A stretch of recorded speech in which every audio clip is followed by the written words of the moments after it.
Ms. Orr. Commissioner, the next witness is Mr Dante De Gori, the Chief Executive Officer of the Financial Planning Association of Australia. Mr De Gori, would you prefer to take an oath or would you wish to make an affirmation? An affirmation, please. Would perhaps you could stand up. Thank you.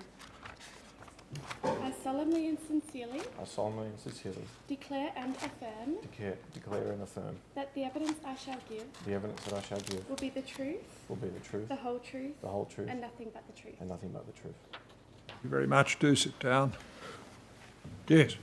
May it please the Commission. Can you state your full name Dante Giuseppe De Gori, and your business address? 75 Castlereagh Street, Sydney. Are you the Chief Executive Officer of Financial Planning Association of Australia Limited? I am. And have you received a summons to appear before the Commission to give evidence? I have. You have a copy with you in the witness box? I do. I tender that, Commissioner. Exhibit 2.218 will be the summons to Mr De Gori. Mr De Gori, have you made a witness statement dated the 20th of April 2018 for the purpose of this Royal Commission hearing? I have. And is that statement in answer to rubric 2-22? It is. Do you have a copy of that witness statement with you in the witness box? I do.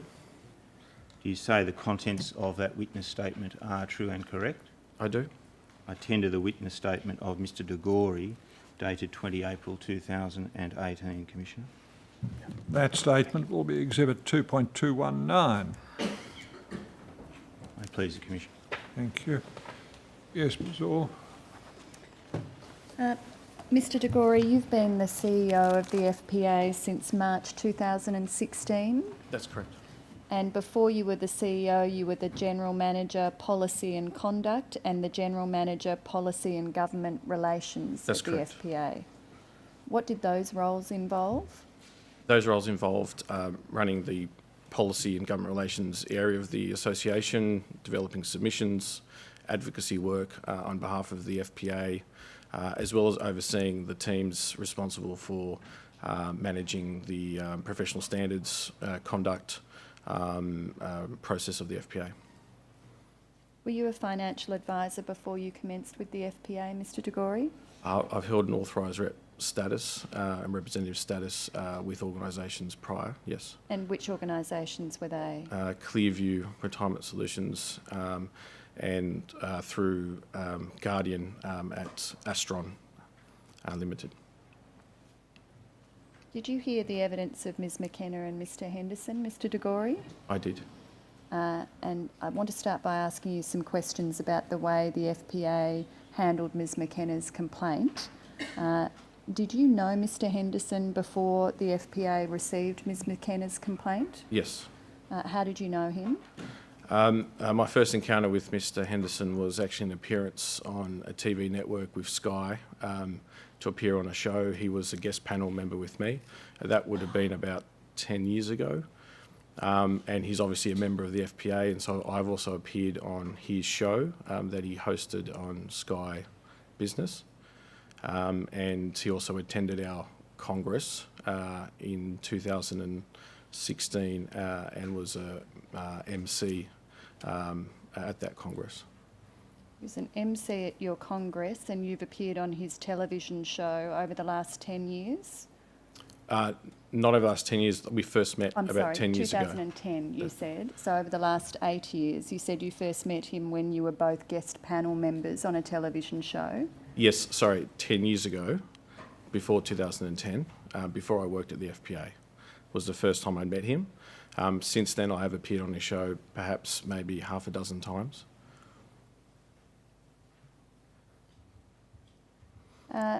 Would it be fair to say that Mr Henderson is quite a prominent member of the FPA? I wouldn't say he's a prominent member. He's obviously a high-profile member in that he's known, but he's not a prominent member in the respect that he's engaged with the FPA on a regular basis. But he's been the MC at your Congress? Yes, he has. And Ms McKenna first contacted the FPA with a complaint about Mr Henderson in March 2017. Correct. and she made a written complaint to the FPA about Mr Henderson's conduct. Yes. So that was over a year ago. Yes. Has that complaint been resolved? Not concluded, no. Has the FPA imposed any disciplinary consequences on Mr Henderson? Not at this stage, Why not? because the matter's not concluded. Why has it taken so long for the complaint to resolve? Matters like this do take time, unfortunately. There are a number of elements to the process. Specifically, since the turn of the year, the matter has stalled to some extent, specifically because of the following reasons. One, our investigation officer, Mr Mark Murphy, who was noted in the evidence and was conducting the investigation, has left the organisation just before Christmas. We have obviously, in terms of resourcing, replaced Mr Murphy since then, but that itself has also stalled the procedure. And there also has been the hearing that took place in March in respect to the matter around Mr Henderson hasn't concluded. So since March there's been ongoing discussion between the FPA and Mr Henderson in respect to the particulars of that matter.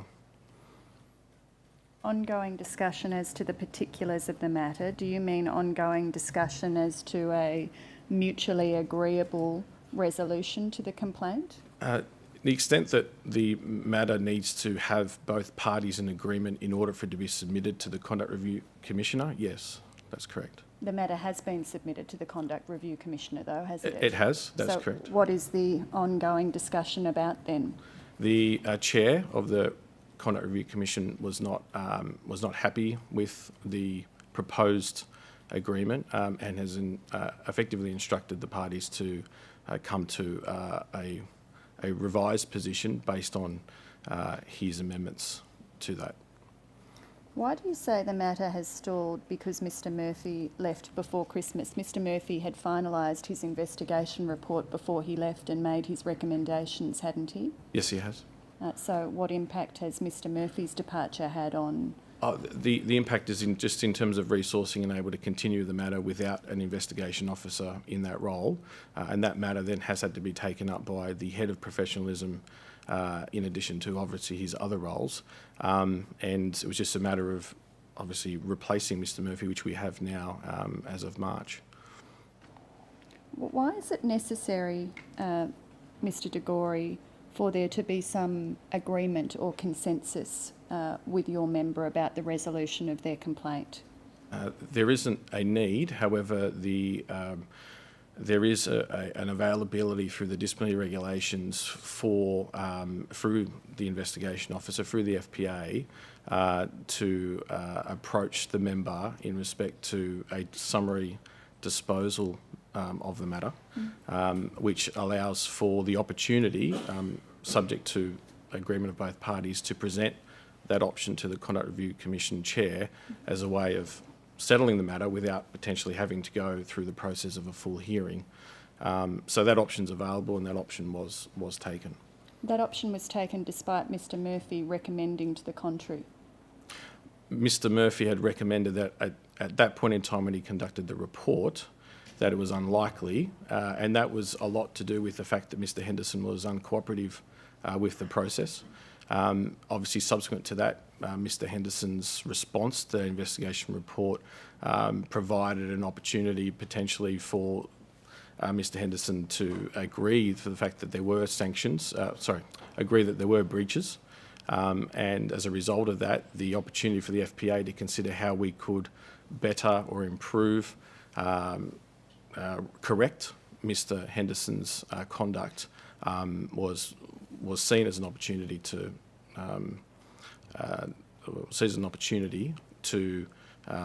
use the summary disposal option within disciplinary regulations. So now that Mr Henderson has become cooperative, you're trying to reach an agreement with him. Why not just impose some sanctions on Mr Henderson, Mr De Gori? According to the disciplinary regulations, that process, including the sanctions, is done through the summarily disposal process, which includes confirmation and agreement to breaches as well as appropriate sanctions. Well, the summary disposal is one of the ways of dealing with your complaints. It's not the only way, is it? No, it's not. Sanctions can be imposed. Sanctions can be imposed. That's an option available to us, but that would be something that would be done through the Conduct Review Commission panel. Yes, so why has the Conduct Review Commission panel not imposed sanctions on Mr Henderson? It may still.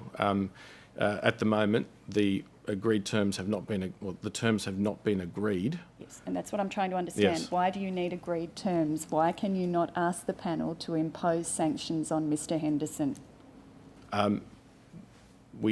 The option in terms of the summary disposal requires that there's at least the opportunity of agreed terms that can be presented to the Conduct Review Commission chair. The chair may disagree with those, and then it would proceed to a panel where they would determine the breaches and sanctions. Why are you so focused on summary disposal of this complaint?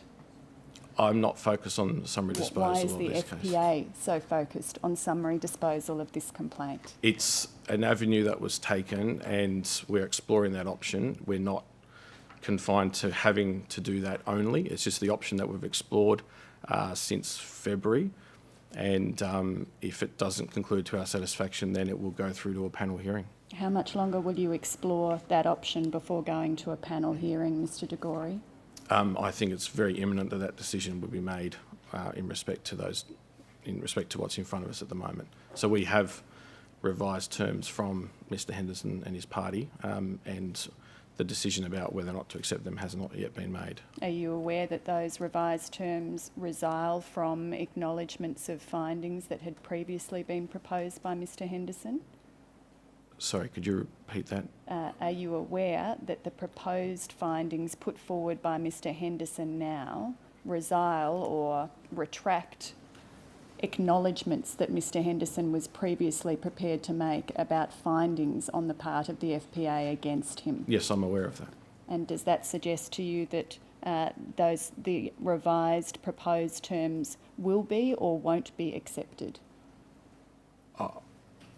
If you're asking for my opinion of that, I mean, it's very hard to see how we could accept those, but that's, again, that process hasn't concluded. How long will it take you to decide whether to accept those? Well, the professional standards team will have to decide that, and it will be imminent. Yes. All right. Could I ask you some questions about the way the handling of this complaint has unfolded? I've gone to the end of the process, but can I take you back to earlier in the process now? We know that Mr Murphy was assigned by the FPA to investigate the complaint, and we know that Mr Murphy gave details of the complaint to Mr Henderson early in the piece. Is that right? That's right. And we know that Mr Henderson provided a written response to the complaint? Yes. And he did that in May last year? Yes. Have you read the written response to the complaint that was provided by Mr Henderson?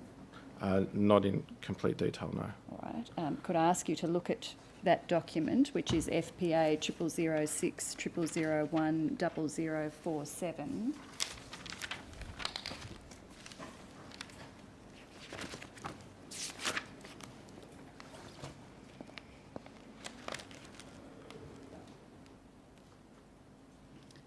This is a letter that I took Mr Henderson to in his evidence, Mr De Gori, a letter dated the 12th of May from Mr Henderson to Mr Murphy. Yes. Do you say you have read this letter? I've seen this letter, but I have not read it completely. You've not read this letter? No. Did you hear what I said to Mr Henderson about the contents of this letter on Friday? Yes, I did.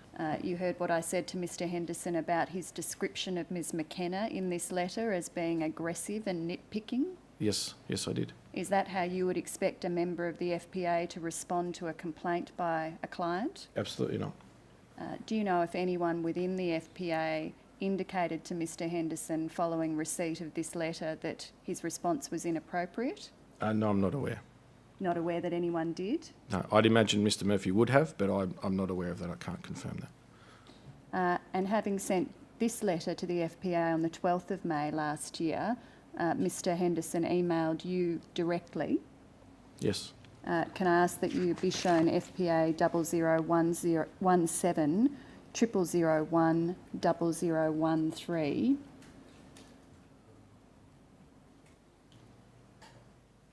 That one's Exhibit 2.211. The earlier document you referred to as Exhibit 2.208.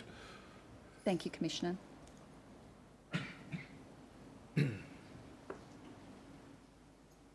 And we see there the email from Mr Henderson to you on the 20th of June, Mr De Gori, which starts, Dante, your talk with Mark appears to have aggravated the situation rather than assist.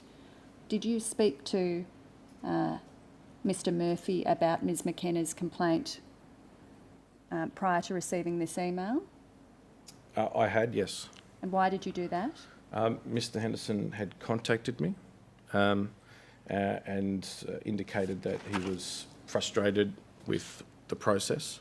And I had a conversation with Mr Murphy, which was around just ensuring that if there are any processes or procedures that he needed to inform Sam of, that he would do that to keep him abreast of the process and timelines. What frustrations with the process did Mr Henderson express, Mr De Gori? He wasn't aware of what was happening and what the next steps were. And what wasn't he aware of? We've seen that he had provided a written response to Yes. Ms McKenna's complaint. Yes. I mean, that's what he had said to me. In terms of what he wasn't aware of or what he didn't know, he didn't express them in detail to me. I informed him that I could not interfere with the matter, and the only thing that I can do is ensure that if we promise to deliver something to a member, that we ensure that we keep that promise.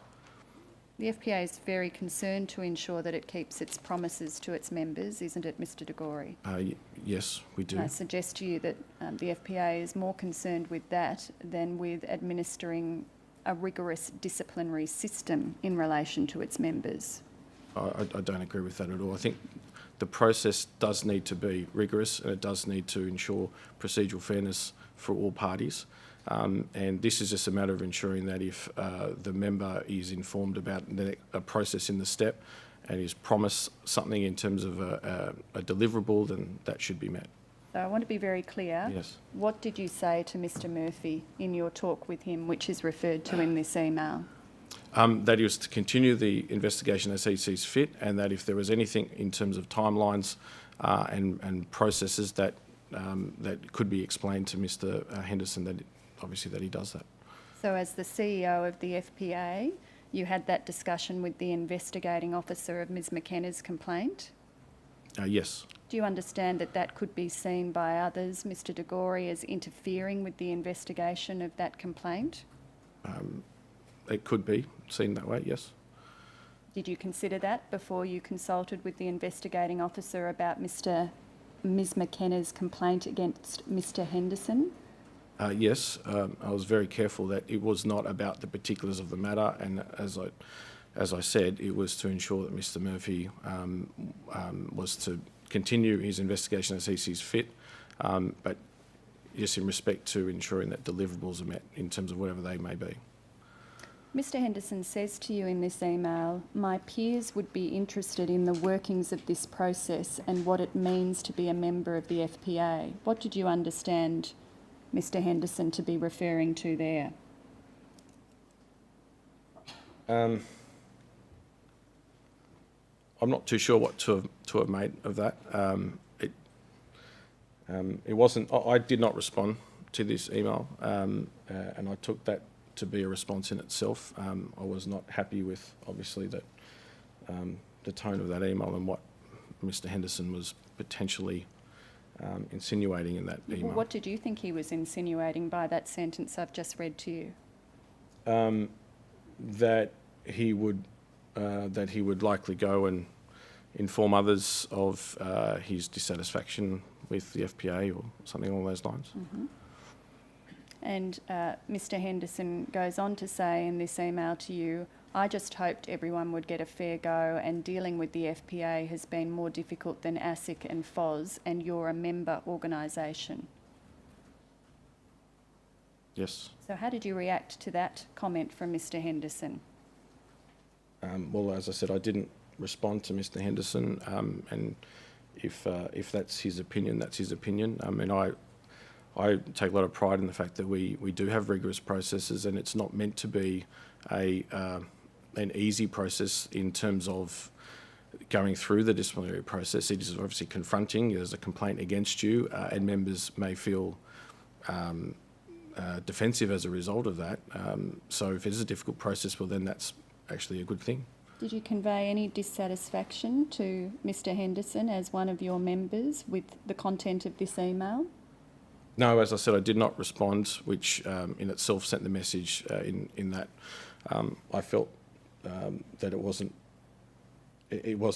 appropriate to respond in any way. What message did you think that you were sending by not responding to this email, Mr. De Gori? That I wasn't acknowledging his accusations, if you like, about the way we're conducting the process. But you didn't say anything to that effect to Mr. Henderson? No. Could I ask you to look at FPA 0017 0001 0004?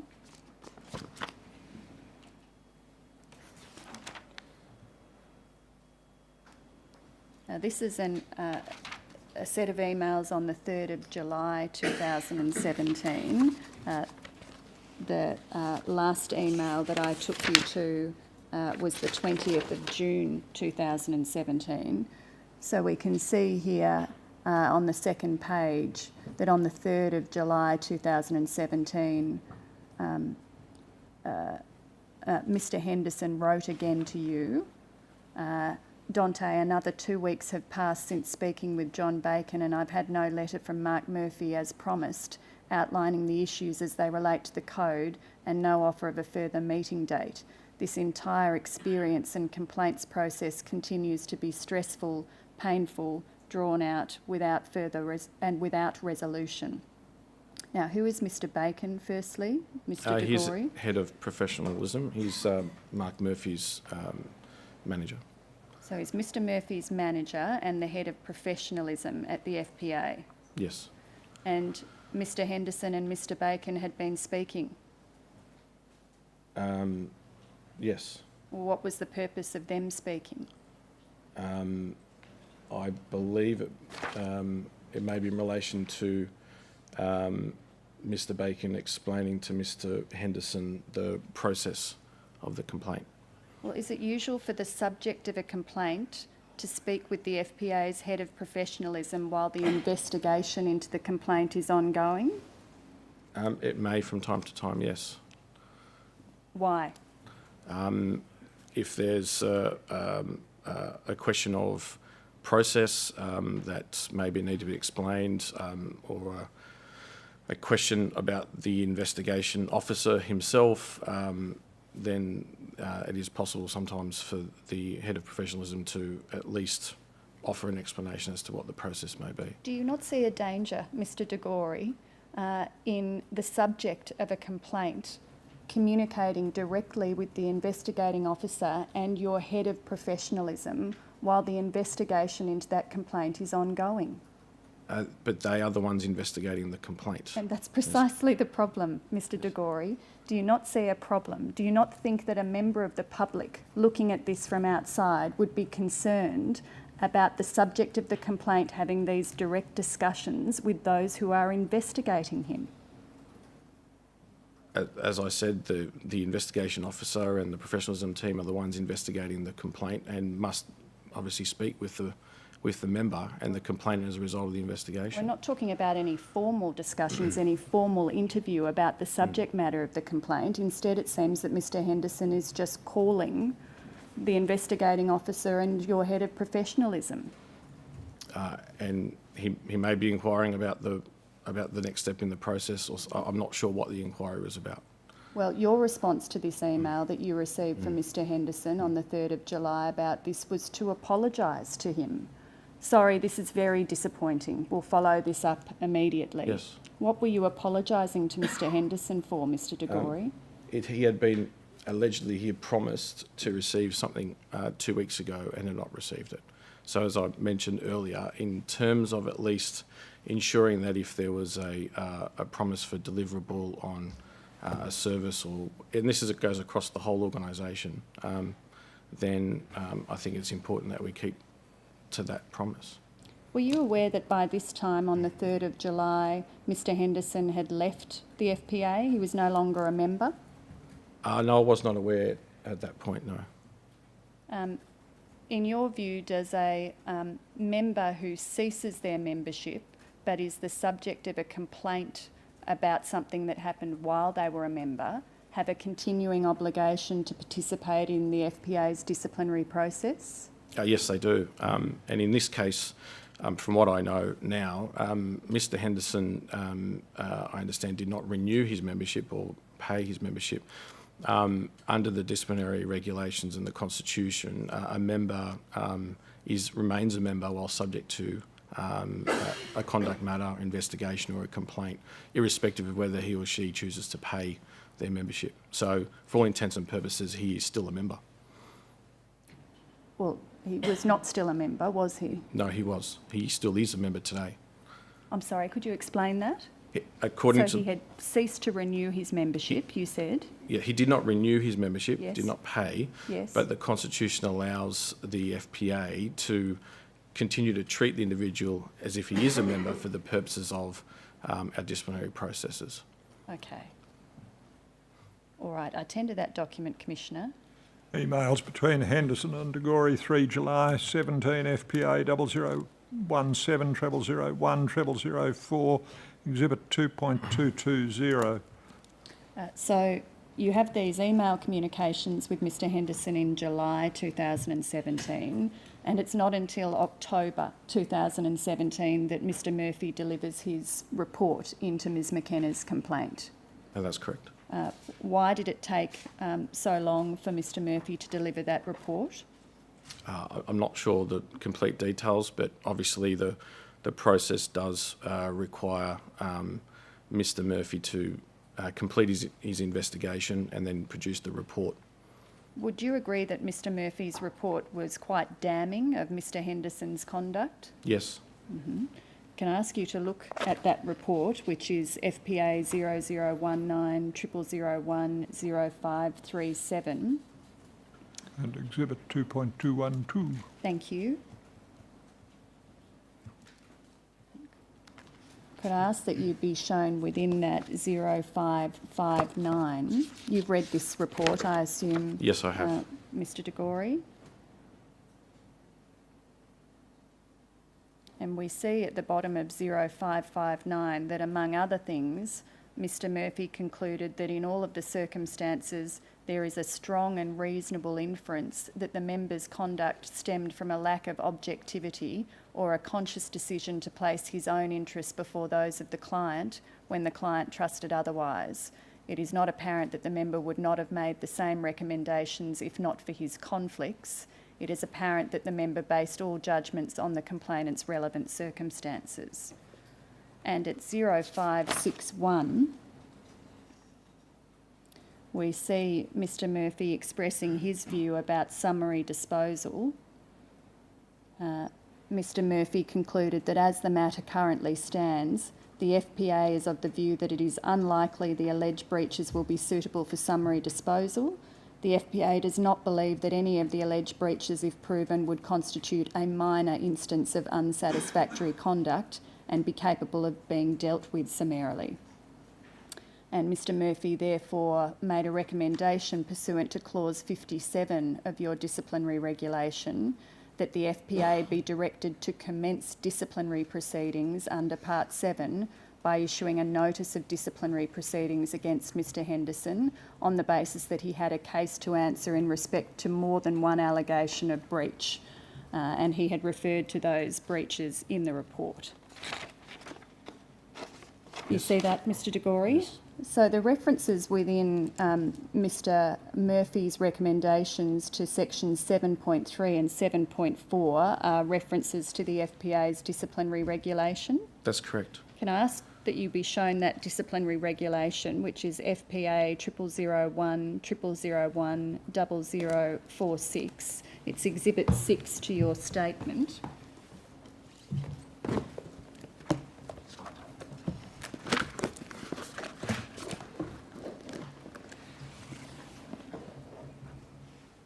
Now, this is the version of the disciplinary regulation that was in force at that time, Yes, that's correct. and it's also the version that's currently in force, That's correct. and it deals with disciplinary proceedings against members of the FPA. That's correct. And those disciplinary proceedings usually begin with the making of a complaint by a client, That's correct.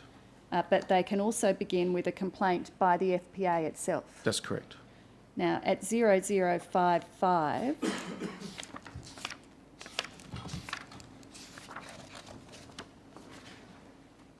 we see in clause 25 that the FPA is required to investigate every complaint, That's correct. and one of the purposes of the investigation is to determine whether the conduct complained of is capable of constituting a breach. Yes.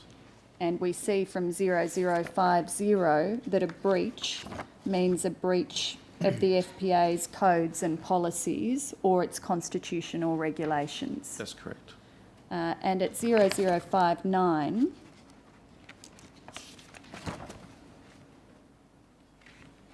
we see that a member of the FPA is required under clause 47, here we have it, to provide reasonable assistance to the investigating officer in connection with a complaint or investigation.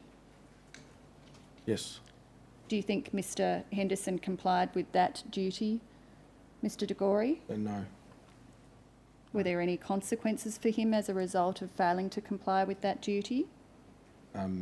They're currently, obviously, disciplinary proceedings had commenced, so there will be an outcome of consequence. Well, that outcome will be referable to the complaint made by Ms McKenna, won't it? Yes. What will happen in respect of Mr Henderson's failure to comply with this duty imposed on your members? But that would be part of the outcome. I see. Yes. And at 0060, the investigating officer's report is given to the chair of the Conduct Review Commission. Yes. What's the Conduct Review Commission, Mr De Gori? Effectively, it's our private tribunal established to implement the disciplinary regulations. And how is it constituted? Through the FPA board, through the Constitution. So the Constitution empowers the board to establish the regulations and the establishment of the Conduct Review Commission to oversee them.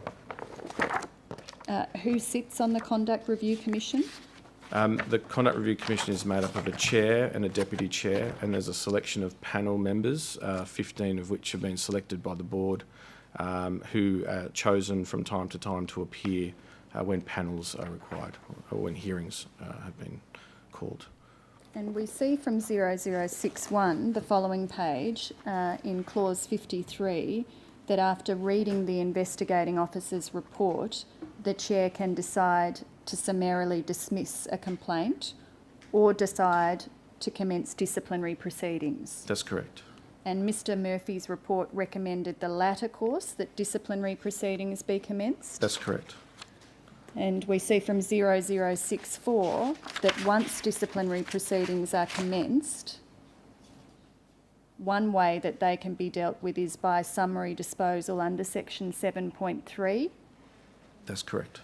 And that involves the member discussing the complaint with the investigating officer and agreeing to propose a particular course of action to the Conduct Review Commission for approval. That's correct.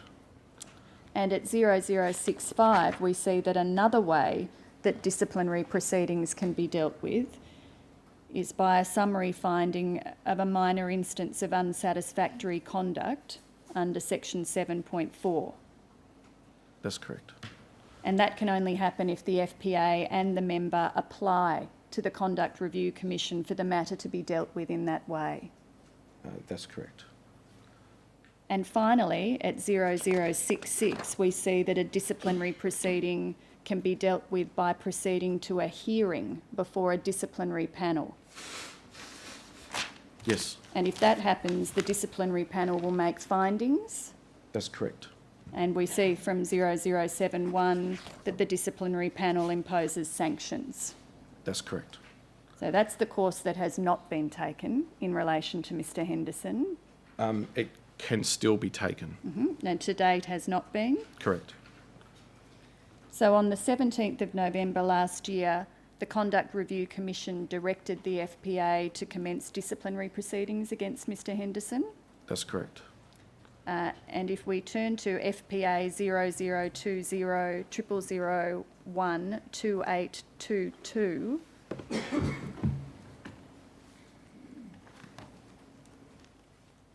we see an email dated the 20th of December last year from Mr Murphy to Ms McKenna, copied to Mr Bacon, your head of professionalism. And in this email, Mr Murphy tells Ms McKenna that disciplinary proceedings arising from her complaint have been set down for hearing on the 8th of March. Yes. The reference is to the 8th of March 2017, but I understand it to be a reference to the 8th of March this year. Correct. Now, was this the first time that the FPA told Ms McKenna about the outcome of the investigation into her complaint? I'm not aware of any other correspondence that Mr Murphy may have had with Ms McKenna, but I'm aware of this. Okay. Yes. And why did it take over a month after the decision to institute disciplinary proceedings to tell Ms McKenna?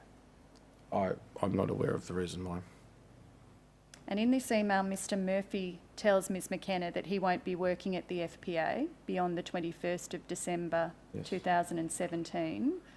Why did Mr Murphy leave the FPA? He moved to another organisation. Yes.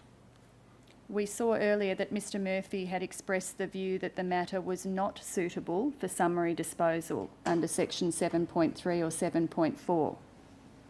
That's correct. But that was precisely what the FPA went on to attempt to do. I believe that was in response to Mr Henderson's response to the investigation report, and that was the course of action that the professional standards team took. I tender that email, Commissioner. Email Murphy to McKenna, 20 December 17 FPA 002000012822 Exhibit 2.221. Could I ask that you now look at FPA 001900010061, which is an email from Mr Bacon to Claire Pater, Mr Henderson's lawyer, on the 21st of December last year, towards the bottom of the page. Do you see that, Mr De Gori? At the bottom of the page? Yes. Yes. And Mr Bacon says, "Hi Claire, further to our conference on Tuesday and directions conference yesterday, please find attached for your review on a without prejudice basis our draft proposed application to the Commission pursuant to section 7.3 of the FPA disciplinary regulation." Yes. And we've seen that that's the provision providing for summary disposal. Correct. So why was the FPA so keen in the face of Mr Murphy's recommendation to negotiate an outcome with Mr Henderson? I think the option that I understand the process took from here is there is a directions hearing with the Conduct Review Commission Chair Yes. to consider appropriate next steps under the disciplinary proceedings. Yes. And it was put to the Conduct Review Commission Chair the option of a summary disposal, which he's obviously permitted for that process to be undertaken and to allow for discussions to occur as an option. My question to you was about why the FPA was so keen in the face of Mr Murphy's recommendation to the contrary to negotiate an outcome on this complaint. I wouldn't say it was where the FPA was keen. I think the FPA looks at all opportunities to see where we can not only discipline the member, but how we can rectify the member's behaviour. This is still within the bounds of disciplinary proceedings, and it is all subject to the agreement of the Conduct Review Commission Chair. And if there's an opportunity to consider an outcome that not only sanctions the member in respect to the breaches of the code, but also considers significant sanctions around changes to the member's behaviour and conduct to address or correct, then the FPA does want to consider ways in which we can change conduct and behaviour as well, and summary disposal is one of those options. An option that requires negotiation and agreement. Agreement to the breaches. Agreement by the member. Correct. Agreement to the breaches and agreement to the sanctions. Thank you. I tender this document, Commissioner. Email Bacon to Plater, 22 December 17, FPA 0019 001 0061 is Exhibit 2.222. So the negotiations with Mr Henderson about summary disposal of the disciplinary proceeding continued into the new year? Correct, that's my understanding. And could I ask that you be shown FPA 0019 0001 0756? This is an email on the 5th of February at page 0757.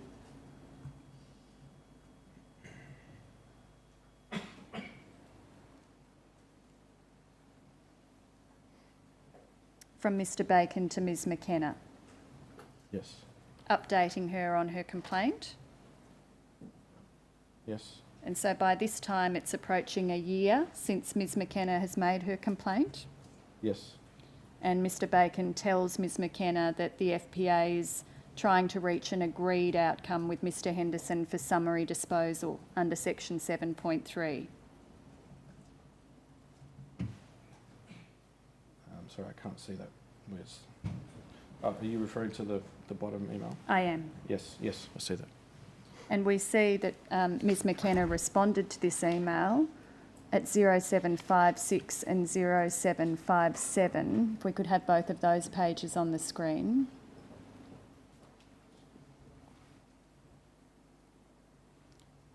And Ms McKenna noted that there'd been considerable delay in dealing with her complaint.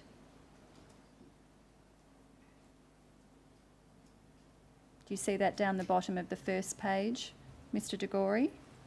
Just trying to find it, I'm sorry. Second last line on the first page. Right, it's off the screen.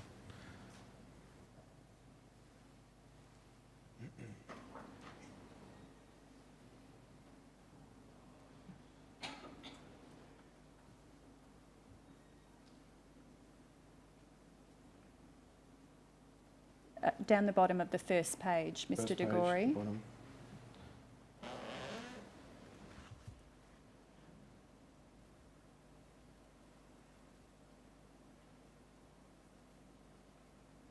Yes.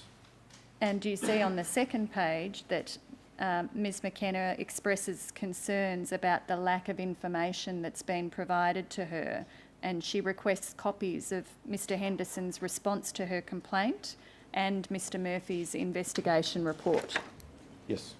Did the FPA provide Ms McKenna with a copy of Mr Henderson's response to her complaint? I believe we have not. Why not?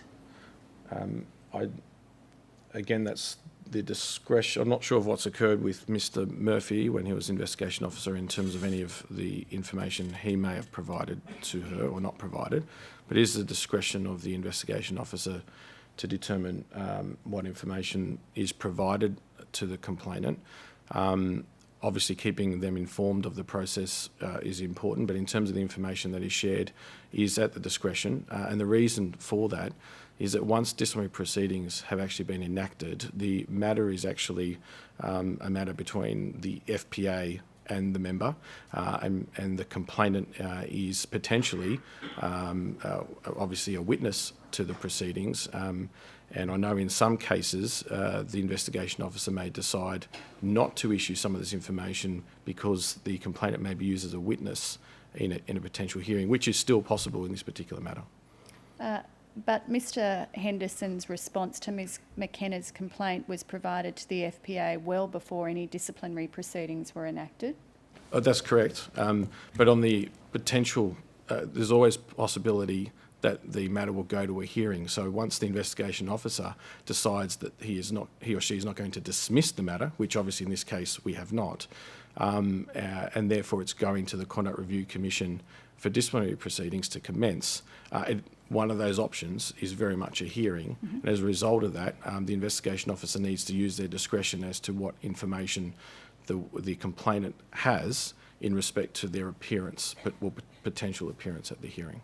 What you're describing is all in relation to general practice, Mr De Gori. Yes. Did you see the email that I showed Mr Henderson on Friday, in which Mr Henderson specifically requested that the FPA not provide Ms McKenna with a copy of his response? I did see that, yes. Is that why it was not provided to Ms McKenna? Absolutely not, no. I see. Do you think it's important for a complainant to be kept up to date about the status of their complaint? Absolutely. Mm-hmm. It's required by the FPA's disciplinary regulation, isn't it? That's correct. Mm-hmm. And the disciplinary regulation also requires the complainant to keep confidential any matter that you provide in connection with the handling of the complaint. That's correct. Mm-hmm. So why couldn't you provide material to Ms McKenna on a confidential basis? Again, that's an option available to the investigation officer. But as my understanding, as I mentioned, that if the proceedings would go to a hearing, there are some information that is obviously our evidence for the purposes of running the complaint against the member that may not be beneficial for the complainant to be aware of for the purpose of them presenting as a witness to that hearing. It is absolutely at the discretion of the investigation officer as to how they see the matter proceeding. Ms McKenna in this email asked for an opportunity to be heard before the Conduct Review Commission, didn't she? I'm aware of that, yes. Mm-hmm. And we see Mr Bacon's response to that request within this email chain at 0756.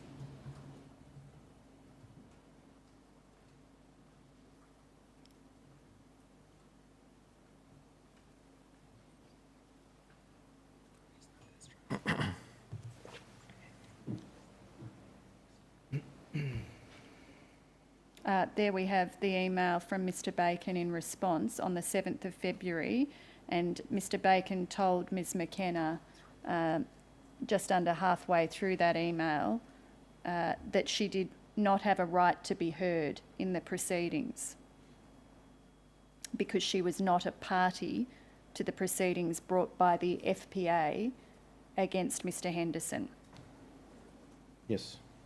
Is that generally the FPA's position, that a complainant has no right to be heard in relation to the disciplinary proceedings arising from their complaint? The complainant is heard. The complainant has been involved in the preparation of the complaint and the matter that the FPA will run against the member. On my understanding of this particular request by the complainant was to be heard orally at a hearing. Yes. And that is subject to the Conduct Review Commission panel as to whether or not they wish to hear from the witness or any witnesses. So that's a decision that has to be made by the panel members themselves and the Conduct Review Commission chair. It's not a decision of the FPA. So what Mr Bacon's comments there are expressing are in context of the fact that she doesn't have she's not automatically going to be appearing and giving oral evidence. That will be subject to whether or not the panel and the CRC chair want to hear further evidence from her. Her written statement and evidence that she's produced are obviously produced as part of our matter against the member, so she is heard in that context. I believe this is in relation to being heard orally, yes, which is not necessarily the right going in terms of it occurring in all instances. Yes, and it's not the practice of the Conduct Review Commission to permit that to occur, is it? My understanding is that witnesses have been called during hearings. Sorry. Not talking about the process of giving evidence. I'm talking about the process of making oral submissions at the hearing. Is it the FPA's practice to permit a complainant to address the Conduct Review Commission? Not to address, but to appear as a witness, but yes. And we see that Mr Bacon tells Ms McKenna in this email that it's not the CRC's practice in these matters to formally hear complainants on the question of summary disposal. That's correct. Why is that? It just has not been my experience, the experience that that's occurred. I'm not sure why. That's a matter for the Conduct Review Commission. Do you think a complainant should have an entitlement to be heard on whether or not their complaint is going to be summarily disposed of? I believe that the complainant is informed of that approach and has asked for their input or feedback in respect to that, at least in writing. So my understanding is that the Conduct Review Commission would potentially, let me rephrase that. The Conduct Review Commission would ask about whether or not the complainant would be satisfied with that or if they have any concerns with that approach. That's not what Ms McKenna was told. Ms McKenna was told that it wasn't the CRC's practice to formally hear complainants on the question of summary disposal. Formally appear and give evidence, yes, but in terms of their feedback or input in terms of the fact that the matter is being summarily disposed, I believe, yes. So I believe Ms McKenna has been asked for her feedback on that. Yes, we see a reference in this email to the FPA being interested in her views. Correct. I tender that email chain, Commissioner. Emails between Bacon and McKenna, 5 to 7 February 18, FPA 0019 001 0756, Exhibit 2.223. And by a few days after this email, on the 12th of February this year, the FPA and Mr Henderson had agreed on proposed terms of summary disposal of the complaint. That's my understanding. I'm not sure the exact date, but yes. Yes, that was in February this year. Okay. And there was an agreement between the FPA and Mr Henderson on proposed sanctions for Mr Henderson. I'd imagine that would be part of that process, yes. And before I show you a document about those agreed sanctions, I just want to ask you about the different types of sanctions that the FPA has the power to impose. Right. If we just go back to the disciplinary regulation at Exhibit 6 to your statement, FPA 0001 0001 0046, we see at 0088 that the sanctions that are available are set out in Schedule B to the disciplinary regulation. The member can receive a reprimand. Yes. The member can receive an apology. I'm sorry, the complainant can receive an apology. I apologise. The member can have their membership suspended. Yes. The member can be required to undertake remedial education. Yes.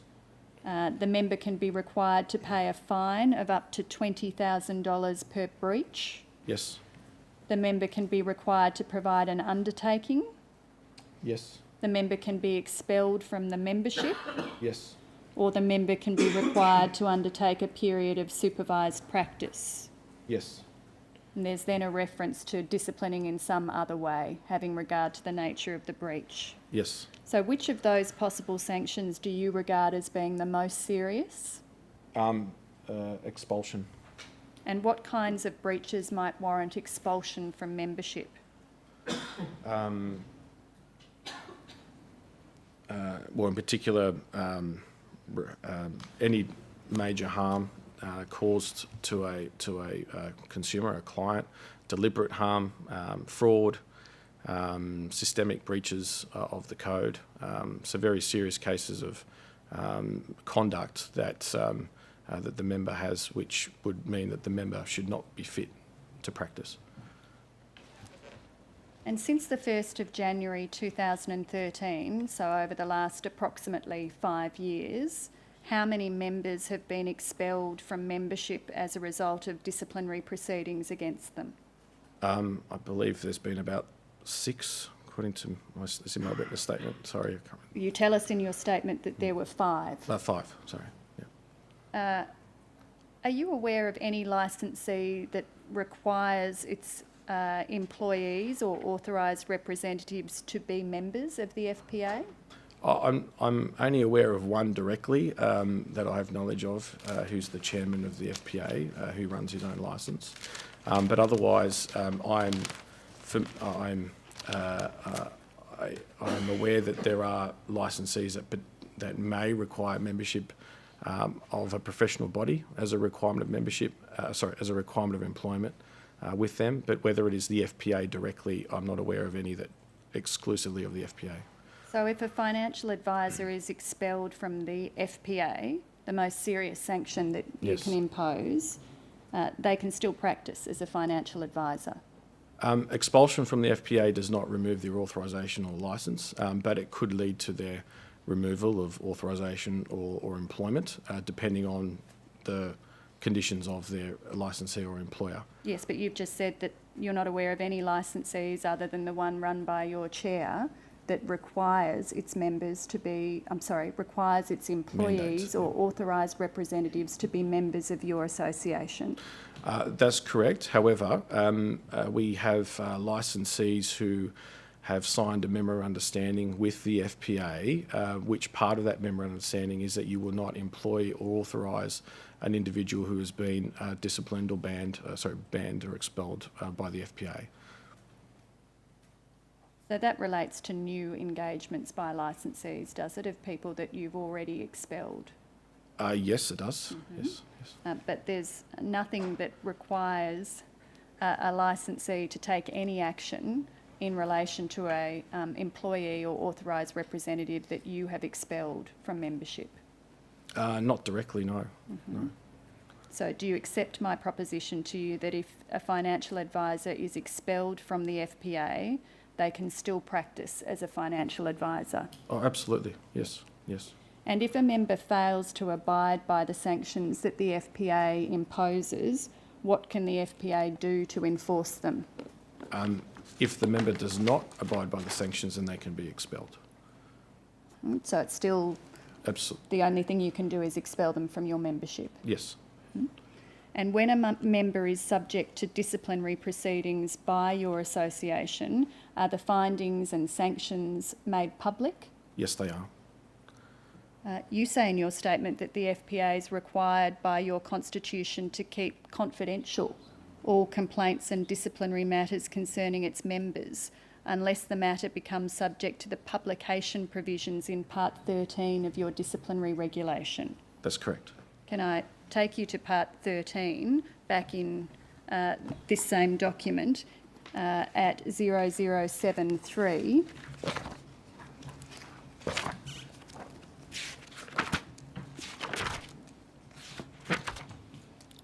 So Part 13 begins by saying that the FPA shall publish the outcome of complaints, investigations, disciplinary proceedings and reviews.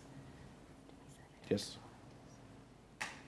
And then at clause 130, down the bottom of that page and over to the following page, clause 130 deals with publication following a disciplinary panel determination.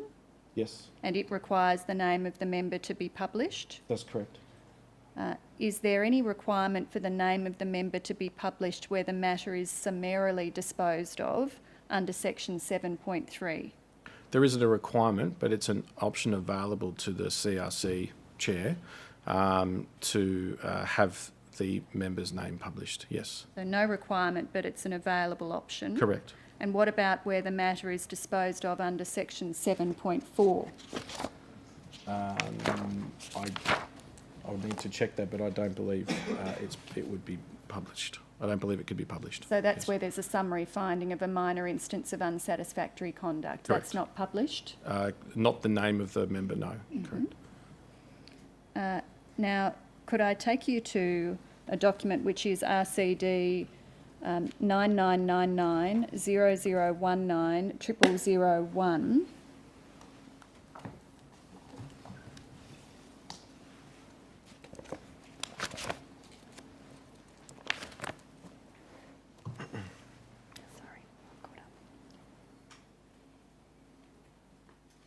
Now, this is the document that's published on the FPA's website showing the outcome of complaints, investigations and disciplinary proceedings. Yes, that's correct. And on the first page, we see that since 2009, there have been, on my count, 18 determinations by the Conduct Review Commission.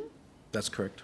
And in 7 of those cases, the identity of the advisor has been kept confidential. That's correct. And on the second page, 0002... Sorry, can I just clarify why? Yes. Are you allowed me to do that? Yes. That is a result of the way the disciplinary regulations were at the time. So we've had a number of versions of the disciplinary regulations.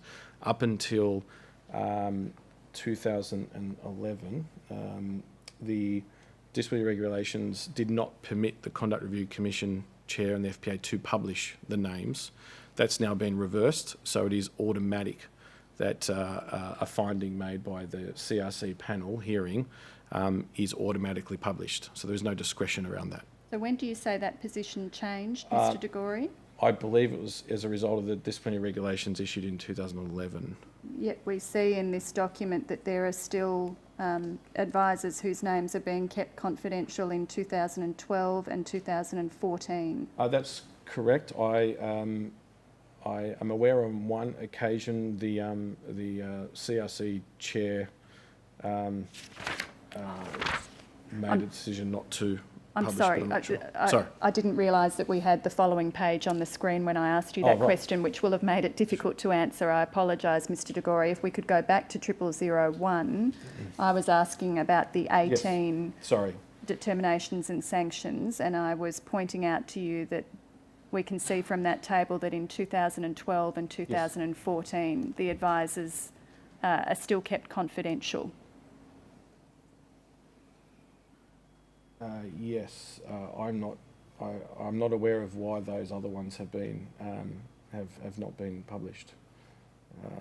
I'm sorry, I don't know the answer to the reason for that. So it can't be the case that since 2011 you've automatically published the identity of advisors that are the subject of your CRC determinations and sanctions? Well, obviously not according to that table, but it was my understanding that disciplinary regulations have been changed so that they are to be published as a result of a disciplinary matter being concluded. All right. So you're unable to explain these references in this document? No. And one of them is someone who was expelled, is that right?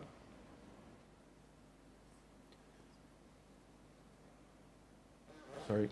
The 2, 4, 5th down, CRC 2013.1, effective date 4 January 14, somebody was expelled. That's correct. And the name is blinded.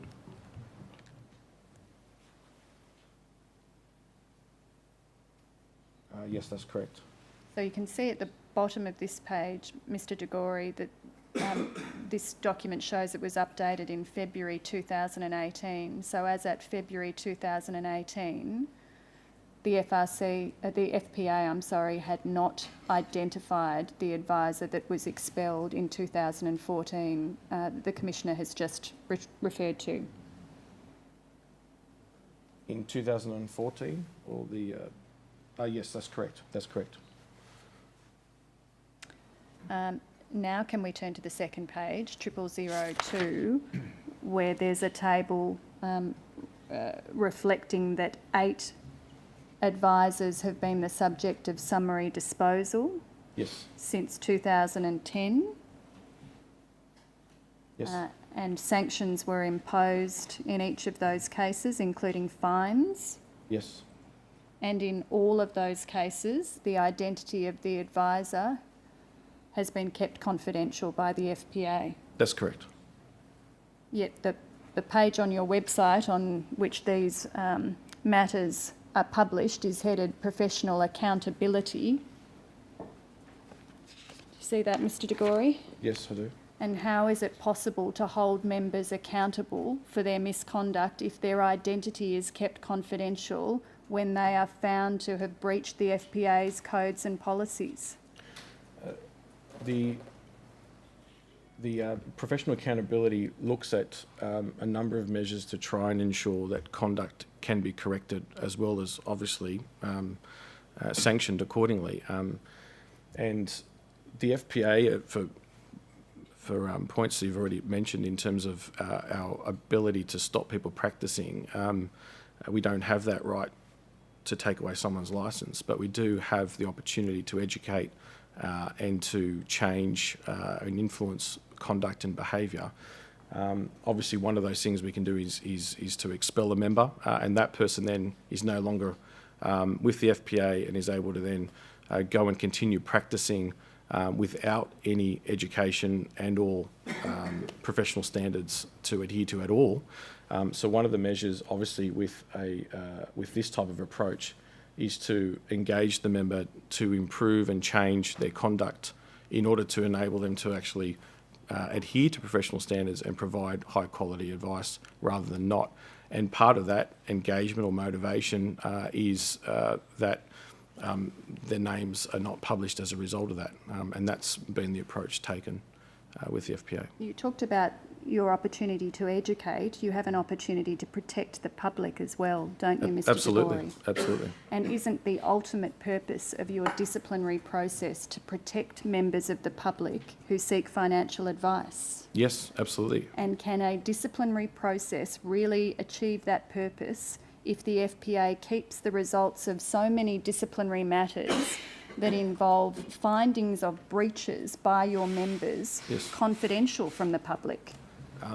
We can in the respect that those are confidential on the basis that the member does change their behaviour and address those issues and concerns, either through education or through supervision or wherever it may be. And if they don't, then the threat of publication and expulsion is still there. But isn't a member of the public entitled to know that they have already breached your policies, codes and procedures? You might have views about what they're going to do in the future, but isn't a member of the public entitled to see who these people are that you have imposed sanctions on for those breaches? Again, the disciplinary regulations enable a number of options in terms of trying to address poor conduct and misbehaviour, and the FPA is here trying to measure in terms of the appropriate, through the Conduct Review Commission, the appropriate process forward in managing that conduct and behaviour. And where that individual is a threat to the public, then yes, absolutely. They should be not only banned, expelled, but named. But again, we can't stop that individual continuing to practice, so that we have not changed that individual's behaviour. This publication is there, but it doesn't mean that the licensee, or it doesn't mean that the member of public is necessarily looking at this publication to determine whether or not they will seek advice from the individual. What use is this page to a member of the public, Mr. De Gori? Well, it's available and it's there. It is a public knowledge, and we would hope that they would use that. But what does it tell them? Well, obviously those members that are banned, it's given the names of those members. What does it tell them about all the other members that you've taken action against on the first table on this page? Well, they can. Well, it doesn't tell them about the individual member, obviously, no. But it does provide information about the matters that took place. And as I said, these individuals here can still be expelled if they don't actually address their conduct. And you expel people for the most serious forms of misconduct? Yes. And you do that to protect the public? Yes, we do, yes. And yet we saw on the previous page that the public can't see who you expelled in 2014. No. Attend to that document, Commissioner. FPA Professional Accountability Actions and Outcomes at February 2018, RCD 999900190001 as Exhibit 2.224. Can I come back, Mr. De Gori, to Mr. Henderson and the document containing the proposed terms for summary disposal of the disciplinary proceeding against him, which is FPA 0005 0001 0001.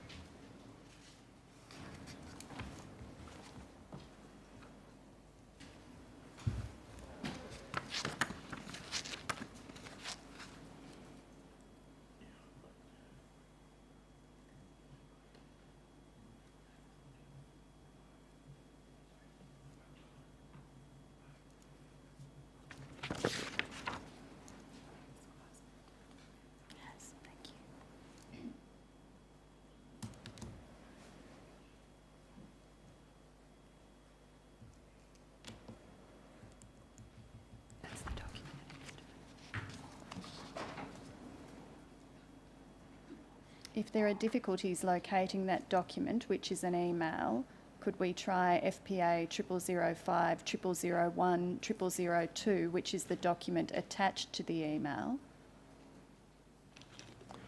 Or forming part of Exhibit 2.214. That's right.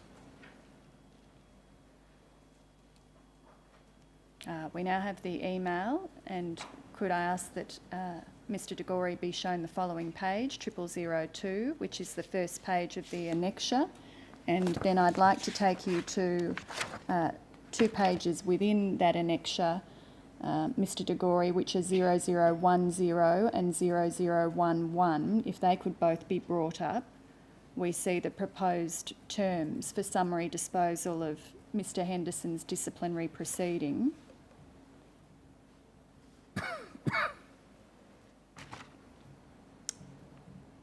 So these are terms that we could see from the email which came up on the screen before, were put forward by Mr Bacon, your Head of Professionalism, to the Chair of the Conduct Review Commission. Yes.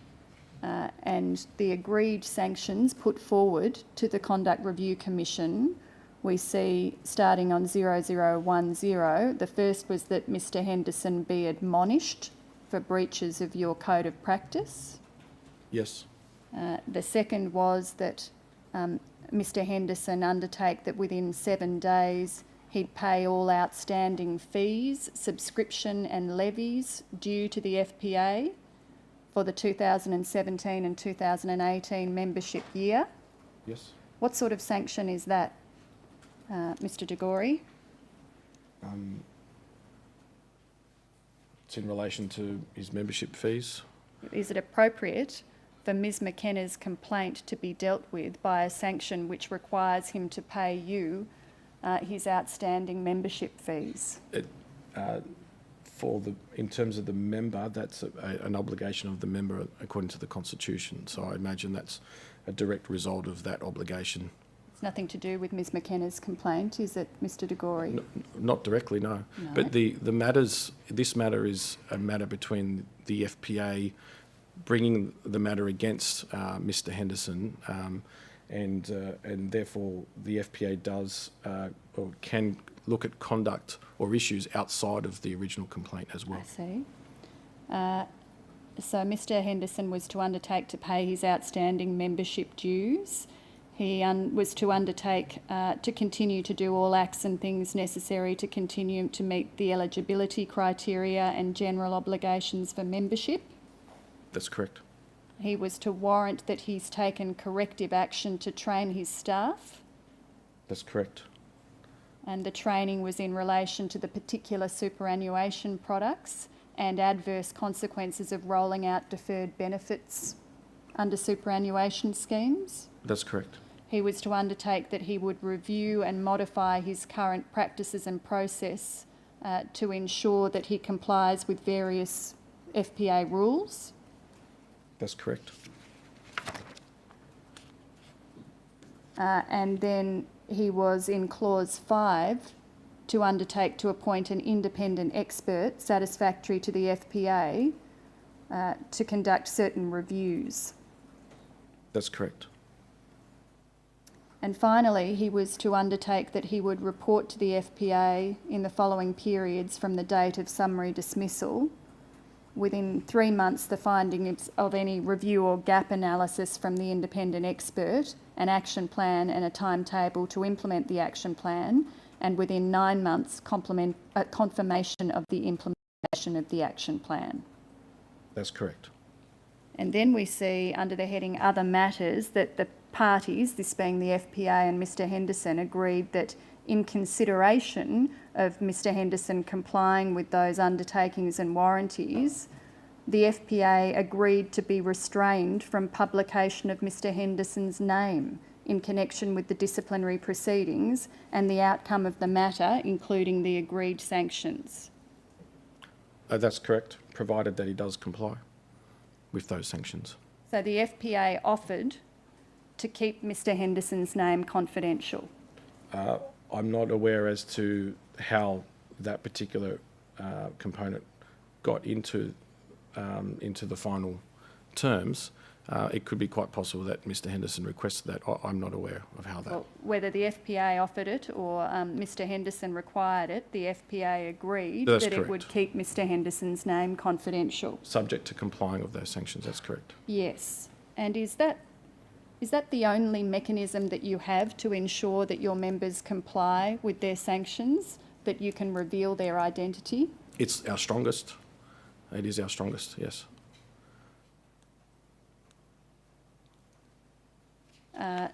Thank you. I've attended that, haven't I? Can I turn then to RCD 999900180001? And this is a letter that your Head of Professionalism, Mr Bacon, wrote to the Royal Commission on the 18th of April this year. Yes. And at page 3 of that letter, 0003, we see at the bottom that the FPA reconfirms that the subsequent disciplinary proceedings against Mr Henderson resulting from Ms McKenna's complaint have not yet been determined or summarily disposed of. It is an ongoing matter, and again the FPA asks that the matter be treated confidentially, as any publication by the Royal Commission identifying Mr Henderson would render the CRC process worthless to Mr Henderson and cause significant damage to the reputation of Mr Henderson, undermine the process of the CRC and damage the FPA's relationship with other members. Yes. What did Mr Bacon mean when he said that publication by the Royal Commission would render the CRC process worthless to Mr Henderson? I believe that would be in relation to the fact that in order for the disciplinary process to have a conclusion, and any participation of Mr Henderson in that process would obviously not be forthcoming as a result of any publication of his name. The purpose of the CRC process isn't to create value for Mr Henderson, is it? No, it's not, no. And what was the FPA concerned that Mr Henderson might do if he was identified in connection with this CRC process? Not do anything, not comply with any of the sanctions or proceed with the process at all. What do you think Mr Bacon meant when he said that identifying Mr Henderson would damage the FPA's relationship with its other members? I am not exactly sure, except that he may be referring to the fact that members do expect that until the matter is concluded, that their details and the matter of the complaint are remained confidential until its conclusion. Well, they expect that it remain confidential after its conclusion, don't they, Mr De Gori? They may wish that, but that's obviously not always going to be the case. But we've seen it often is the case. It can be the case, yes. Is the FPA concerned that members might leave the FPA and go to another professional association if they find out that their name might be published in connection with a summary dismissal? No. Why should members who've been the subject of adverse findings by your organisation have an entitlement to confidentiality? They shouldn't. There isn't an entitlement to confidentiality. But it is our biggest leverage in terms of actually impacting on change and conduct to change, or change to conduct. It's your only leverage, isn't it, Mr De Gori? It is our main leverage, yes. Yes. I tender that document, Commissioner. Letter Bacon to solicitors assisting the Commission, 18 April 18, RCD 999900180001, Exhibit 2.225. So in March this year, those agreed summary disposal findings and sanctions that I took you to were submitted to the Conduct Review Commission? Yes. And the Conduct Review Commission refused to accept them? Correct. And when do you expect Ms McKenna's complaint to be resolved? I can't give you a deadline, but it's imminent. It's got to be imminent in the sense that if the decision about whether the FPA will accept the current revised terms, and also we need to determine whether or not the CRC will accept those.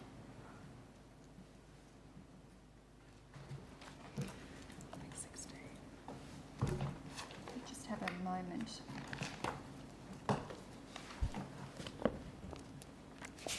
Could I ask that you be shown FPA 0019 0001 0145?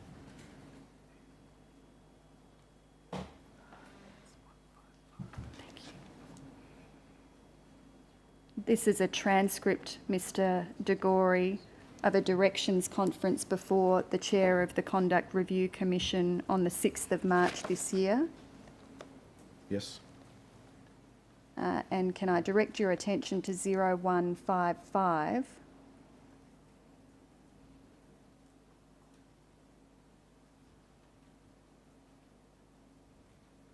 And at the bottom of the page there, we see that the chair of the Conduct Review Commission at this directions conference said, "I understand from the complainant's statement that she was attracted to approach you as a result in part of the media profile that you have developed. In my view, it is not consistent with the outcomes of this proceeding, having regard to the sanctions, for you to engage in public media appearances during the 12-month period contemplated in item 6 of the sanctions.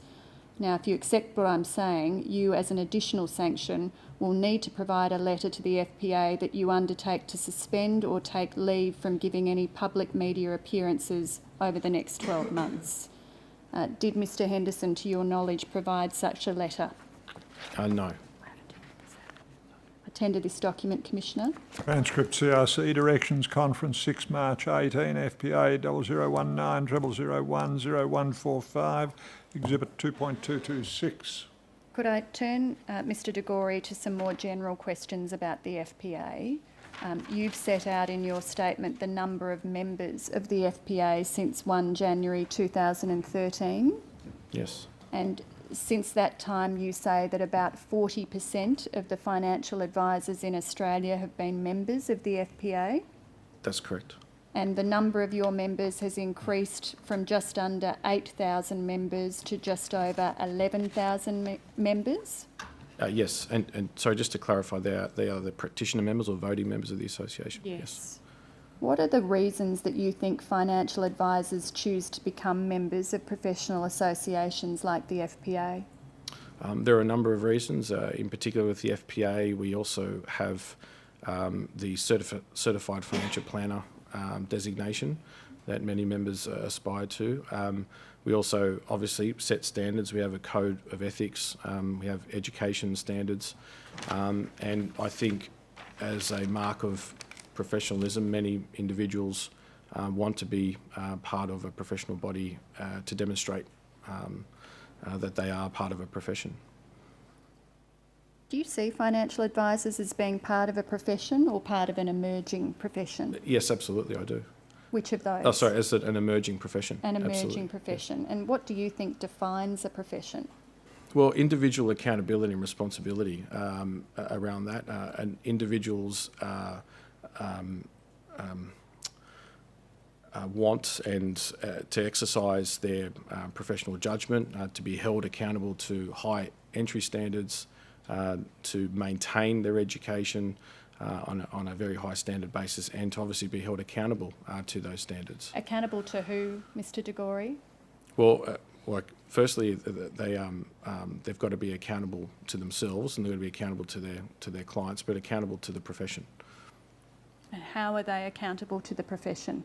Well, in meeting those standards, and if not meeting those standards, then to be disciplined accordingly.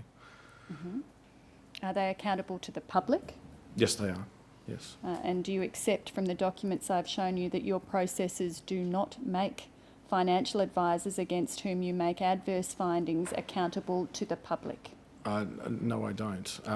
I think it's obviously not a perfect system, but one of the obligations of the FPA, in my view, is that we need to, as I said, it's an emerging profession. We have to play a role in educating members about their obligations as well.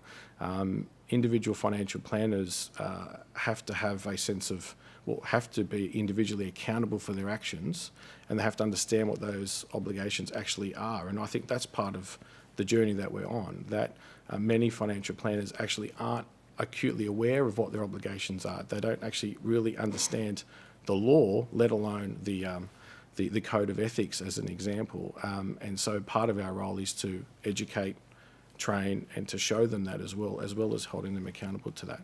Is it consistent with holding them accountable to enter into negotiations with them that result in confidential resolutions of complaints made against them? It can be in respect to the fact that they do change their conduct and improve their advice and learn from the outcome. I mean, I don't want to speak about this particular matter directly, but I think it's important that we work with those financial planners that actually want to progress, want to actually evolve, want to actually do the right thing. I think it's our role to try and help them with that, to show them how to do that and to hold them accountable to that. But obviously, if that's not a willing participation by the individual, then yes, they should be banned and expelled and not practice. Your disciplinary processes are reliant on cooperation from the member, are they not? They can in parts, yes. Yes, and Yes. but for the threat of identifying the member publicly, you rely entirely on your members to agree to the outcomes that you come up with. To engage in the outcomes, yes, in the process. Do you think that the public places their trust in financial advisors in the same way that they place their trust in other professionals like doctors or lawyers? Generally speaking, not in the same way, no. Why not in the same way? Well, I think there's a couple of things. One is the just history and time. I mean, those other professions have been around for centuries, whereas financial planning is very much a young, emerging profession. So there's obviously a lot of that. There's still an unfamiliarity as to what financial planning is and how it actually can help and benefit. And so that's an evolving transition. Does the FBA actively seek to grow its membership?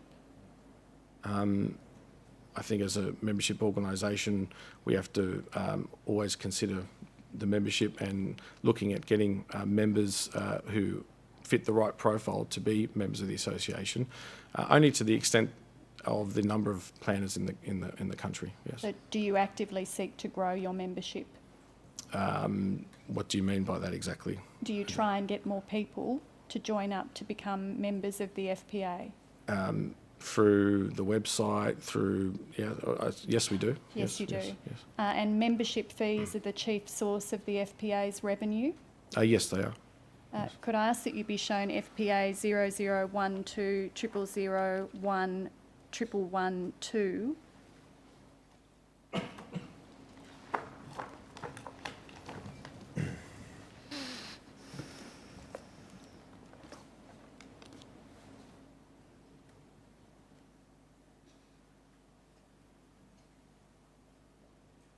This is the FPA's budget for 2017 to 18.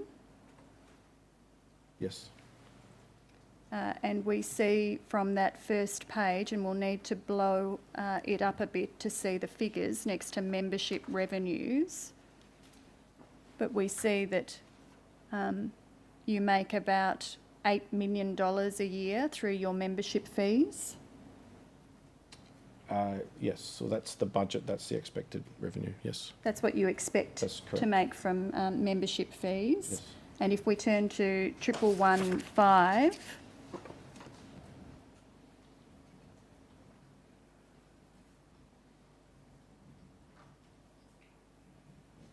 we see that you expect to spend about 1 million of that on professional standards. That's correct. And you expect to spend about 1 million of that on the CEO? No, that is not the CEO, that's the department of the CEO, Yes. which includes it includes a number of things in there, including other staff of my department, Yes. as well as yes. So that's you and your staff? And my staff, yes. How many staff are there? There's one staff in that as well. Sorry, it also includes there the bonus pool available for staff. The what pool? The bonus pool that's available for staff. How does the bonus pool work for staff? Well, there's a pool of money that gets set aside that is then used to discretionally provide to staff based on their performance. What are the criteria for receiving a bonus? Each staff has key performance indicators in terms of their own roles that they need to adhere to. And do any of those key performance indicators relate to bringing in new members? For some staff it does, yes. Mm-hmm. Yes. All right, so we see that the Office of the CEO, the budget is about $1 million of your $8 million, and professional standards are also about $1 million of your $8 million. What does the professional standards budget include? Includes the members of the professional standards team and obviously the support function of the Conduct Review Commission. How many members are there of that team? There are currently 3 members in that team, with a 4th member. A 4th member is included in that budget. I didn't hear that. A fourth member is included in that budget, yes. I want to put to you, Mr De Gori, that investigating complaints and conducting disciplinary proceedings isn't one of the primary objects or purposes of the FPA. It is. It is one of the objects of the FPA. Do you say it's one of your primary objects and purposes? It's equal in terms of the objects of the FPA. Equal with what? Well, equal with education, training, and providing services and resources to members. What about your marketing and communication budget, Yep. Mr De Gori? Much more than your professional standards budget, nearly Yes. $1.7 million. What's that Yes. directed to? So much of that is directed to our consumer advocacy. So we run a consumer website called Money and Life that is part of one of our objects in the Constitution is to promote the profession to the public. As I mentioned to you earlier, the profession of financial planning isn't as well understood by the Australian public as other professions, and we seek to obviously, one of our core roles and one of the reasons why individuals join the FPA, of course, is that we promote the profession and educate the public about what financial planning can do. And so much of that is expensed to awareness with consumers. So how is that role of promoting the financial advice industry or emerging profession consistent with your role as a disciplinary body in relation to the conduct of that profession? Well, I think our role is dual purpose. We are not just a disciplinary body. We have disciplinary procedures against our members, but as a professional body, we also have to promote and educate. So we have to educate the profession, we have to promote the profession, as well as discipline the profession. They are equally important. But it doesn't assist with promoting the profession to at the same time be imposing disciplinary sanctions on the profession, does it? Sorry, I don't understand what you mean. Well, the two things are difficult to reconcile is what I'm putting to you, Mr De Gori, that on the one hand you're wanting to promote financial advisors, and I'm putting to you that it's difficult to do that at the same time as imposing disciplinary sanctions on financial advisors for misconduct. I don't believe so. You don't see any inconsistency or inconsistency, difficulty in achieving both of those objectives? Well, it's a challenge, obviously, but we do need to do both as a professional body. Well, since the 1st of January 2013, your disciplinary panel has made only 6 determinations. Is that right? No, that's correct. You set out in your statement the main ways that professional conduct issues come to the attention of the FPA, and the primary method seems to be self-declarations by applicants for membership and at membership renewal. Is that right? That is one of the ways. Media, the professional standards team keeps a watch of the alerts from the regulators in respect to that. But yes, self-reporting is a big component of the professional body, yes. And there's also complaints, I assume? Of course, yes. Does ASIC ever refer matters to the FPA?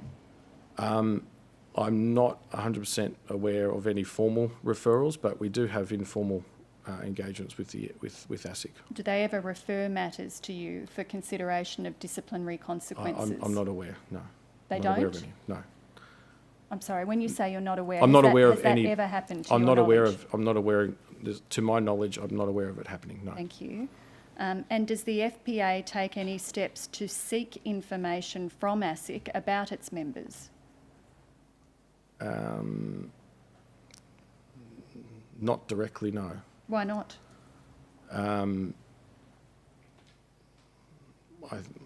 We have regular meetings with ASIC, and we do talk about matters in general, but and on an informal basis there may be discussions about individuals, but we don't have a formal process of requesting information about every member of the organisation.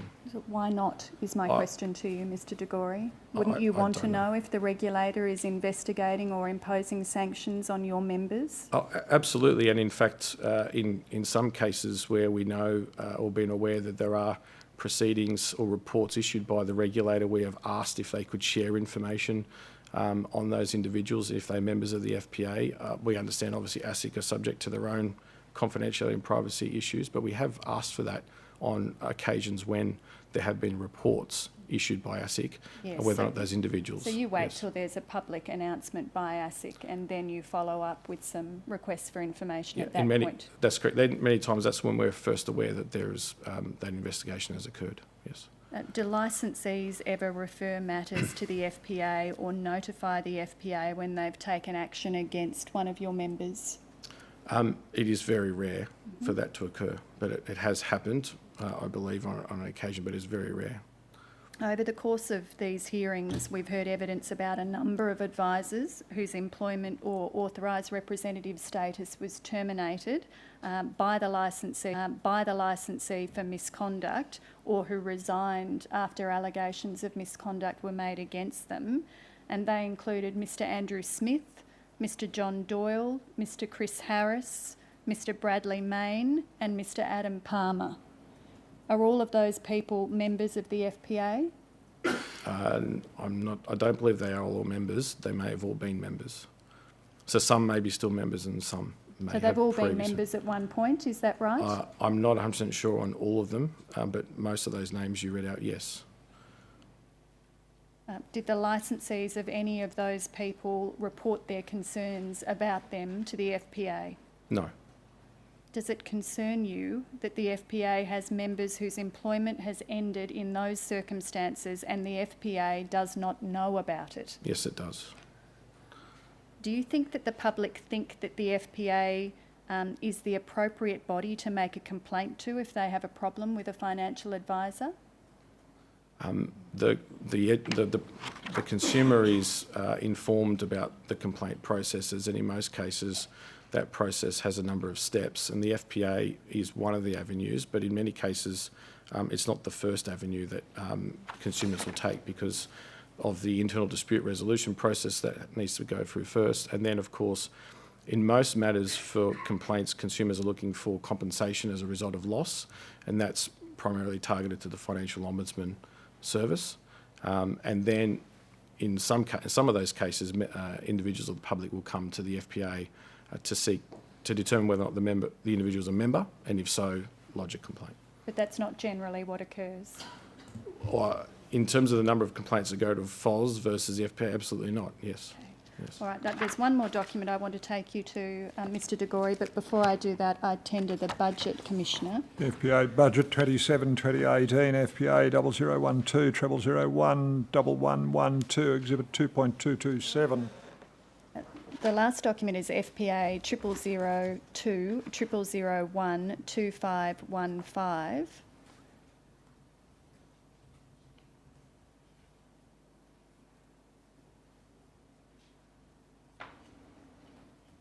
This is the FPA's Professional Ongoing Fees Code. Mr. De Gori, Yes. could you explain how this code works? Yes, so this is effectively a standard within the complete FPA Professional Standards Code.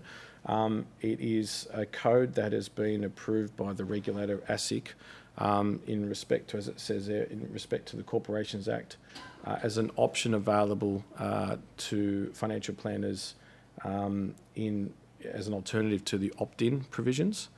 And it is only enacted on members for those who register to comply with that code, the ongoing fees code. So it's purely in relation to the ongoing service relationship that an individual has with the advisor, and the terms and conditions of this code replace that of the legal requirement under opt-in. So it relates to ongoing fees arrangements, Correct. fees for ongoing service. That's correct. And do I understand correctly that the effect of this code is that it means that a member of the FPA who registers for this code, Yes. which any member can do, That's correct. does not have to comply with the requirement in the Corporations Act, in section 962K of the Corporations Act, Yes. to give a client who is in an ongoing fee arrangement an opt-in renewal notice at the end of each 2-year period. It replaces that obligation, that's correct. And it replaces it with a ability to have a conversation with a client to clarify whether it remains suitable to provide ongoing services once every 3 years. That's part of it. The ongoing fees code actually is more broader than the opt-in requirements. Yes. It does also need to require that the ongoing relationship entered into is actually appropriate in the first place. Yes, as I well, see. and then that needs to be constantly reviewed, that the ongoing arrangement is actually appropriate it continues to remain appropriate. And having received that level of satisfaction, do we Yes. see from 2521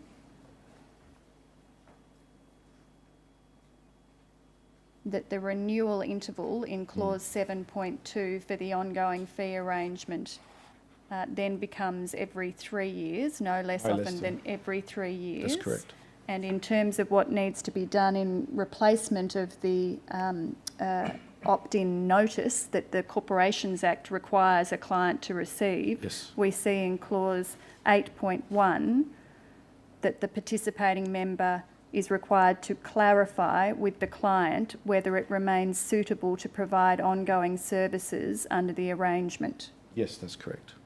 So this replaces a system under the Corporations Act, which means that having received an opt-in notice every 2 years, if a client does not return that opt-in notice, then the ongoing fees arrangement terminates.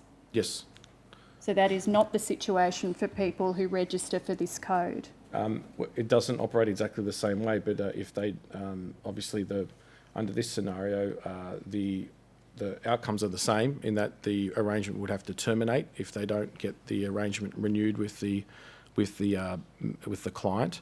But also on an annual basis, the members will have to submit to the FPA evidence that the ongoing fee arrangement is still appropriate. Yes. And we can then determine whether or not it's not appropriate and to cease the arrangement. But to be clear, the advisors don't have to serve an opt-in notice. That's correct. Yes, that's correct. They just need to have a conversation every 3 years about whether the ongoing fees arrangement remains suitable. With the client? Yes. Yes, and they also still have to abide by the fee disclosure statement obligations annually. And is this a selling point for your membership? It hasn't been, no. How many of your members register for the code? We have 18. 18 have Yes. registered for the code. That's correct. I tender this document, Commissioner. FPA Professional Ongoing Fees Code, FPA 0002.0012515, Exhibit 2.228. No further questions for Mr De Gori, One Commissioner. matter that I might take up, Mr De Gori, you mentioned FOS and awards by FOS. Is it a requirement of your organisation that members comply with awards made by FOS? It is a requirement that they're members of FOS, and it would be a professional requirement that they comply with those orders, but there isn't a direct requirement, if you like, that I could turn to any of our documents to say that. would it be misconduct on the part of a member not to comply with an award made by FOS? In my opinion, yes. Have you had any proceeding or complaint which has raised an issue of that kind? No, we haven't, Commissioner. But just to provide some context with that, most of those individuals or most of those non-compliance of the FOS determinations are licensees, are licence holders. In our case, it's the individual practitioner, so that is the member. So that may be the reason why we haven't received a complaint. Yes. Is there anything arising out of that, Ms Orr? Thank you, Commissioner. Before I turn to the two parties who are represented at the bar table, is there any other party who seeks leave to cross-examine this witness? No. Mr Woods, do you have any questions? Mr Meehan? No questions, Commissioner.